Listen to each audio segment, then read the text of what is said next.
Hello, this is Kamal Salim. We're going to be training on eEdge today, and we're going to go through how to set up a new contact. So the first thing, of course, we're going to go into Keller Williams Properties, and we're going to log in. Whoops.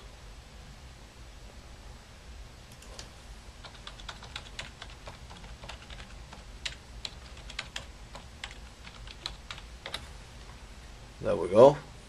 Everybody makes mistakes. Once we're here, always remember, this is not the sign up for us, this is for the clients. We're going to go to the administrative login, which is at the bottom. We click, we put our username, the password. It takes us to the dashboard.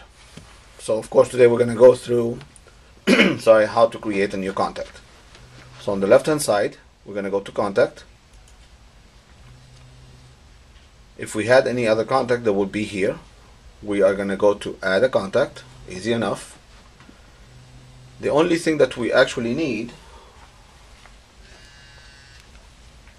is first name, last name, and the email. If we have any other information, of course we will do it, but without name, last name, and an email address, we cannot set up the contact. You do have a star here that tells you that. So here we're going to go through, we're going to create a new contact. If we have the phone number, of course we will include the phone number. We're going to go to the email, and this would be kamal@salim.com, and the signature email is usually the email that they use the most. So this would be the primary email. Usually you're going to have it in both places.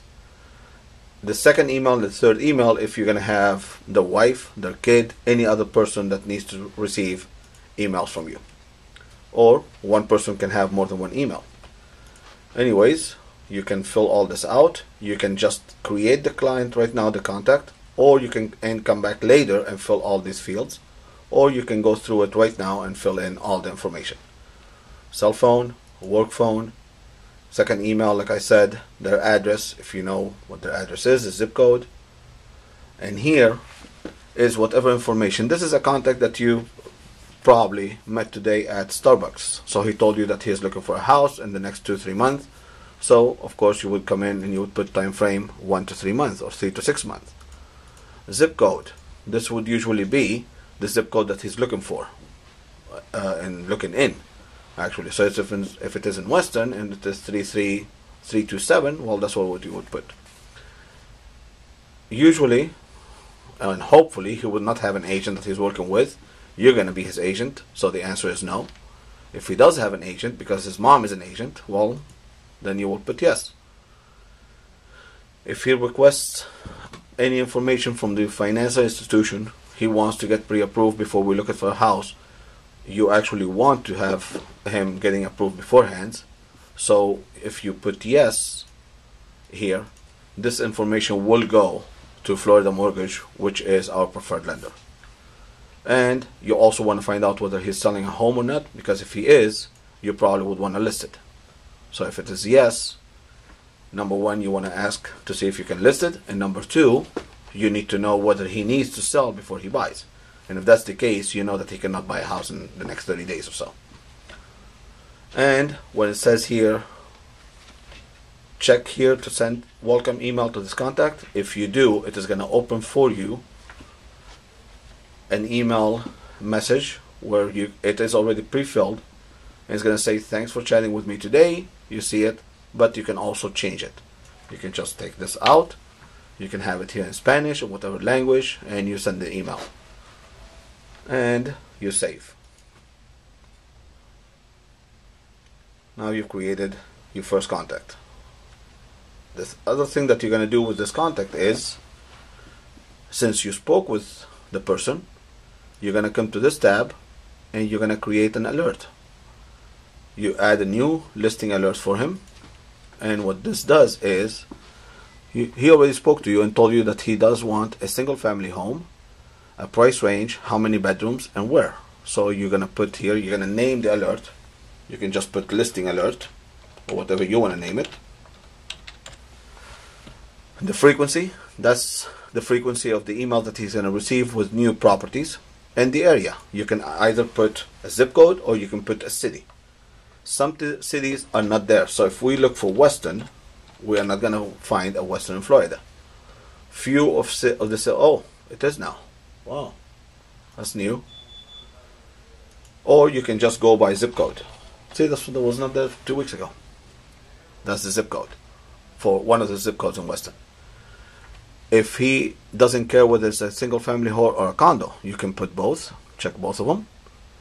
And the listing type, whether it's a resale, which would not be a new property, or a new property, a foreclosure, a short sale.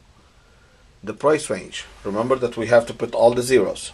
200,000 would be 2 plus the 5 zeros to 300,000.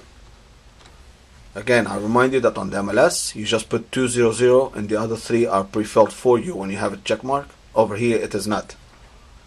Then we want to put how many bedrooms. So if we put 3 plus, it's going to send them any properties with 3, 4, 5 bedrooms if they exist between the 200 and 300.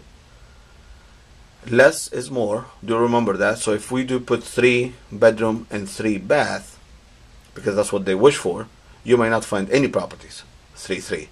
You may find 3 2s. So in my case, I would leave it blank. Square footage, maybe they don't want anything under 1400 square feet, so you would put that. There's no need to put a maximum, because 1400 and no maximum means infinity. Lot size, usually they don't ask you for this, but if they do, maybe they're gonna ask you for, you know, an acre. Okay, not gonna find for this price, but depending on what the search is. And try not to fill all this in, because the more criteria that you fill in, the less property he's going to receive. So just leave it with less information. You add the alert. Now we have it here. So over here we have a snapshot of what you put. Listing alert, location in Weston or 33327. Property type, single family and condos. More than 3 bedrooms. The price is between 200 and 300, and the frequency is 300. That's an email a day that he's going to receive with any new listings. Now, he will receive the listing again if he has received it before, only if the price changed or anything on that listing has changed.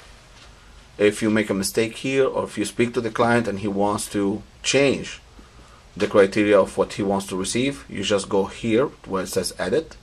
When you hover over it, it says edit. There's a pencil right there.